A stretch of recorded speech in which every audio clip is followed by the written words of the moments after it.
அவங்க பெருசா தான் கொடுத்திருக்கீங்க. ஐயா 3 பேர் வச்சு மடிச்சு அனுப்புவோம். கடைசி அரு மற்றும் திவாகரை சண்டை போட்டு. நண்பர்கள் அனைவருக்கும் வணக்கம். இன்னைக்கான 3வது ப்ரோமோ வந்துருச்சுங்க. 2வது ப்ரோமோவோட தொடர்ச்சியா தான் 3வது ப்ரோமோவை விட்டுருக்காங்க. இதுல என்னெல்லாம் நடக்குது அப்படின்றத டீடைலா நம்ம டிஸ்கஸ் பண்ணலாம். அதுக்கு முன்னாடி இந்த வீடியோக்கு ஒரு லைக் போடுங்க. லைக் போட்டீங்கன்னா ஐபோன் ஒரு ஆப்ஷன் வரும், அதுவும் பண்ணுங்க. அப்பதான் உங்களை மாதிரி பார்க்குற நிறைய பேர்கிட்ட இந்த வீடியோ கொண்டு போய் காட்டும். இதை தாண்டி சப்ஸ்கிரைப் பண்ணாம இருக்கீங்கன்னா சப்ஸ்கிரைப் பண்ணி வச்சுக்கோங்க. எனக்கு என்னமோ இந்த கான்செப்ட் இருக்கு பார்த்தீங்களா, இது கனியை ட்ராப் பண்ண வைக்கிறதுக்கோன்னு தோணுதுங்க. ஏன்னா கனி குரூப்பிசம் பண்றாங்கன்னு ஒரு பேச்சு அடிபடுது இல்ல, அதை வச்சு பெரிய இஷ்யூவா மாத்தணும். விஜய் சேதுபதி சனி ஞாயிறு இதை பத்தி பேசணுன்றதுக்காக பண்ண மாதிரியே தோணுது. ஒன்னே இல்ல, ஒருத்தரை நிக்க வச்ச இடத்த வச்சே இவங்க மாட்டிப்பாங்க. இப்ப அரோராவை 7வது இடத்துல நிக்க வச்சிருக்காங்க. விஜய் சேதுபதியே பல வாட்டி அரோரா எதுவுமே பண்றது இல்ல, சும்மா தான் இருக்காங்கன்னு சொல்லியிருக்காரு. அவங்களுக்கு 7வது இடம் கொடுக்கறத விஜய் சேதுபதி கேள்வியா கேட்பாரு. இதெல்லாம் யோசிக்கவே மாட்டாங்களா? சரி, இவங்க வந்து பிக் பாஸ் மூலியமா சமாளிக்க கூட வாய்ப்பு இருக்கு. அதாவது பிக் பாஸ் வந்து மெச்சூரிட்டி அடிப்படையில் இந்த ரேங்கிங்கை பண்ணுங்கன்னு சொன்னாரு. அந்த அடிப்படையில் ரேங்கிங்ல 7ஆவதா நிக்க வச்சிருக்கோன்னு கூட மழுப்ப வாய்ப்பு இருக்கு. அப்போ கூட அரோரா எப்படிங்க 7ஆவதுல வருவாங்க? கடைசி 3 பிளேஸ்ல தாங்க அரோரா வரணும். இதை தாண்டி கெமிலாம் 3வது பிளேஸ்க்கு வரதுக்கு தகுதியே கிடையாது. அதே மாதிரி ஃபர்ஸ்ட் பிளேஸ்க்கு வரதுக்கு சபரிக்கு தகுதியே கிடையாது. வினோத், அதுக்கப்புறம் விளையாண்டது யாரு, வினோத், பிரஜின், சாண்ட்ரா, இவங்கெல்லாம் 3ல வந்தா கூட நான் வந்து பெருசா எடுத்துக்க மாட்டேன். ஆனா இப்போ வச்சிருக்காங்களே 3 பேர், அவங்கெல்லாம் வந்து 3 பிளேஸ்க்கு தகுதியே இல்லைங்க. சரி, இந்த ப்ரோமோல யார் யாரெல்லாம் பேசியிருக்கா, என்னென்ன பேசியிருக்காங்கன்றத பத்தி நம்ம முதல்ல பார்த்துருவோம். திரும்பி நம்ம கருத்துக்கு வந்துருவோம். முதல்ல வந்து திவ்யா என்ன சொல்றாங்கன்னா, நீங்க நியாயமா சொல்லுவீங்கன்றதுக்காக தான் பிக் பாஸ் உங்களுக்கு இந்த பொறுப்பை தந்திருக்காரு. ஆனா நீங்க நியாயமா சொல்லல அப்படின்ற மாதிரி திவ்யா சொல்றாங்க. திவ்யா சொல்றது உண்மைதான். இவங்க எங்க நியாயமா சொல்லியிருக்காங்க? ஆக்சுவலா 2-3 பேரோட பொசிஷனை வேணா நம்ம ஏத்துக்கலாங்க. ஆனா நிறைய பேரோட பொசிஷன் தப்பா தான் இருக்கு. இன்னும் இவங்க டிஸ்கஸ் பண்ணி சரியான முடிவை எடுக்கணும். இவங்க என்னெல்லாம் பதிலுக்கு ரிப்ளை கொடுத்தாங்கன்றது தெரியல, ஃபுல் எபிசோடு பார்க்கும்போது தான் தெரியும். ஆனா கண்டிப்பா நாங்க செஞ்சது சரிதான், இதுதான் கரெக்ட்னு தான் முட்டு கொடுக்க போறாங்க. சோ என்ன நடக்குதுன்றதை நம்ம ஃபுல்லா பார்த்ததுக்கு அப்புறம் சொல்லலாம். திவ்யா வந்து இந்த மாதிரி ஒரு கருத்தை சொல்றாங்களா? அடுத்ததா பார்வதி பேச ஆரம்பிக்கிறாங்க. பார்வதி என்ன சொல்றாங்கன்னா, பெருசா கத்தல, அதனால 7வது இடம் தந்துட்டீங்களான்ற மாதிரி கேக்குறாங்க. 7வது இடத்துல இருக்கிறது யாரு? அரோரா தான். அரோராவை மீன் பண்ணி தான் கேக்குறாங்க. அவளுக்கு எதுக்கு 7வது இடம் தந்தீங்கன்னு கேக்குறாங்க.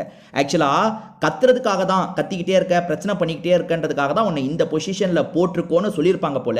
அதுக்காக தான் இந்த கேள்வியை கேட்குறாங்க. ஓஹோ, அவ பெருசா கத்தல, எதுவுமே பண்ணலன்றதுக்காக 7வது இடத்தை தந்துட்டீங்களான்ட்டு. 7வது இடத்தை நீங்க எந்த அடிப்படையில் தந்தீங்கன்னு நிறைய இவங்க கேட்டிருக்க வாய்ப்பு இருக்கு.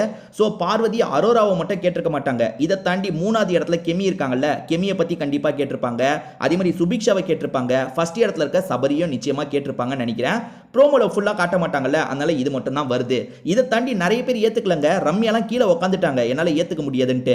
1 மணி நேரத்துக்கு மேல இந்த டிஸ்கஷன் போயிருக்கு. எப்படி சொல்றேன்னு தானே கேக்குறீங்க? ஏன்னா நடுவுல பிரஜின் ஒரு வார்த்தை சொல்றாரு. 1 மணி நேரத்துக்கு மேல போயிட்டு இருக்கு, முடிச்சு விடுங்கன்ற மாதிரிலாம் சொல்றாரு. சோ 1 மணி நேரத்துக்கு மேல இந்த வாக்குவாதம்லாம் போயிருக்கு போல. ஸோ இதுக்கு நடுவில் திவாகர் என்ன சொல்றாருன்றதை பார்ப்போம்.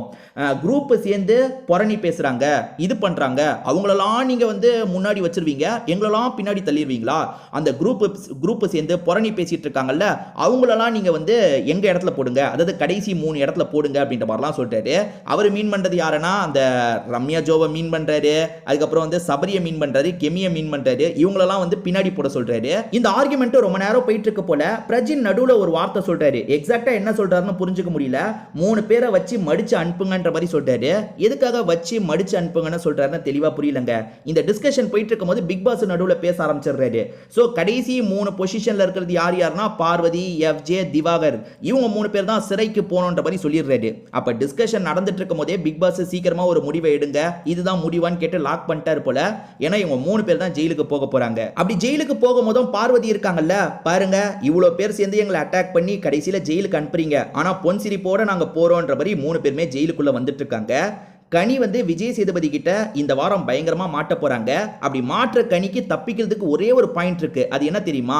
எஃப்ஜே எனக்கு எவ்வளவு க்ளோஸ் சார், அவனை கூட நான் வந்து 12வது இடத்துல தான் நிக்க வச்சேன். ஸோ நான் நேர்மையா தான் எல்லாத்தையும் பண்ணன்றதை கனி சொல்லுவாங்க. நீங்க உங்களுக்கு ஒரு கேள்வி வரலாம், அது ஏன் கனியே சொல்ற, அமித் இருக்காரு, விக்ரம் இருக்காருலன்ட்டு. விக்ரம் வந்து கனி சொல்றதுக்கு தலையாட்டிடுவாரு, அமித்தையும் தலையாட்ட வச்சிருவாங்க. அதுதான் கனியோட ஸ்ட்ராட்டஜியே. கனி அந்த அளவுக்கு பேசி 2 பேரோட மைண்டையும் மாத்திடுவாங்க. ஸோ கண்டிப்பாக விஜய் சேதுபதி நிறைய கேட்பாரு. அதாவது கெமியை எந்த அடிப்படையில் நீங்கள் 3ஆக நிற்க வச்சிங்க, சரி அரோராவை எந்த அடிப்படையில் 7ஆக நிற்க வச்சிங்கன்னு நிறைய கேள்வி கேட்பாரு. கனிக்கு தப்பிக்கிற ஒரே ஒரு பாயிண்ட் தான் இருக்குது, அது இந்த எஃப்ஜே பாயிண்ட் தான். எஃப்ஜேவை கரெக்டாக நிற்க வச்சிருக்காங்க. எஃப்ஜே 12வது இடத்துல, சொல்லப்போனால் எஃப்ஜேலாம் 10 கிட்ட கூட வரலாம், 10, 8ன்னு கூட வரலாம், பிரச்சனை இல்லை.